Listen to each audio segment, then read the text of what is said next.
வணக்கம் நண்பர்களே.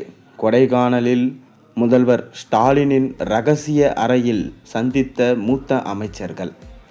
கொடைக்கானலில் ஓய்வு எடுத்து வரும் முதல்வர் ஸ்டாலினை அமைச்சர்கள் பெரியசாமி, சக்கரபாணி, சேகர்பாபு ஆகியோர் சந்தித்து பேசினாங்க. சுமார் 2 மணி நேரம் இந்த சந்திப்பானது நடந்தது. தேர்தலில் வெற்றி வாய்ப்புகள் மற்றும் அமைச்சரவை குறித்தும் ஆலோசிக்கப்பட்டதாக கூறப்படுகின்றது.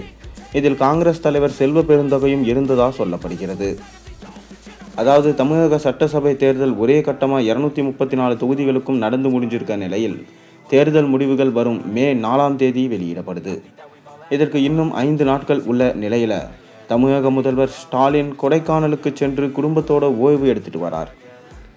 தனியார் நட்சத்திர விடுதியில் குடும்பத்தினருடன் தங்கியிருக்க முதல்வர் ஸ்டாலினை நேற்று அமைச்சர்கள் திடீரென சந்தித்து பேசினாங்க. காங்கிரஸ் மாநில தலைவர் செல்வ பெருந்தகை, அமைச்சர்கள் சேகர்பாபு, அனிதா ராதாகிருஷ்ணன் உள்ளிட்டோர் சந்தித்து பேசினாங்க. இதற்கு பிறகு அமைச்சர்கள் பெரியசாமி, சக்கரபாணி, பழனி எம்எல்ஏ, செந்தில்குமார் உள்ளிட்டோர் முதல்வர் ஸ்டாலினை சந்தித்து பேசினாங்க. இந்த சந்திப்பின் போது தேர்தலில் வெற்றி வாய்ப்புகள் குறித்து பல்வேறு முக்கிய ஆலோசனை நடைபெற்றதாக சொல்லப்படுகிறது. அதாவது இந்த தேர்தலில் திமுகவுக்கு வெற்றி வாய்ப்பு மிகவும் குறைவுதான் என்கின்ற உண்மையை ஸ்டாலினிடம் கூறினார்களாம். அங்கேயே ஸ்டாலினுக்கு மிகவும் மன உளைச்சல் ஏற்பட்டதாக சொல்லப்படுகிறது. நிம்மதியாக டூர் வந்தால் அங்கு கூட நிம்மதியாக இருக்க விட மாட்டாங்களே என ஸ்டாலின் புலம்பியதாகவும் சுமார் 2 மணி நேரத்துக்கு மேலாக இந்த ஆலோசனை நடைபெற்றதாக சொல்லப்படுகிறது. அமைச்சரவை குறித்தும் பேசப்பட்டதாக சொல்லப்படுகிறது.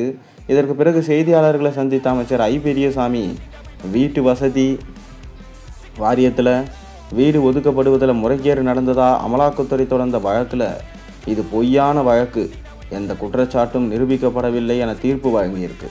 இதன் மூலம் நீதி வென்றது. திமுக கூட்டணியின் வெற்றி பிரகாசமாக உள்ளது. 2வது முறையாக ஸ்டாலின் முதல்வராக பொறுப்பேற்பார் என திமுக ரசிகர்களை உற்சாகமடைய செஞ்சார். ஆனால் உண்மையான ரிப்போர்ட் திமுகவுக்கு சாதகமாக கிடையாது. அதிமுக மற்றும் பாஜகவுக்கு தான் நிலைமை சாதகமாக உள்ளது.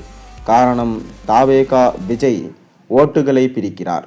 யாருடைய ஓட்டுகளை பிரிக்கிறார் என்று பார்த்தால் திமுகவின் ஓட்டுகளை தான் கணிசமாக பிரிக்கிறார். அது மட்டுமில்லாமல் இன்று எக்ஸிட் போல் கருத்து கணிப்பு வெளியாகும் என்று எதிர்பார்க்கப்படுகிறது. இதன் மூலமாக தெரிந்துவிடும் இம்முறை யார் ஆட்சியை பிரிக்கப் போவது என்கின்ற விஷயம். நீங்கள் என்ன நினைக்கிறீங்க? உங்கள் கருத்துக்களை மறக்காமல் கீழே கமெண்ட்டில் சொல்லுங்கள்.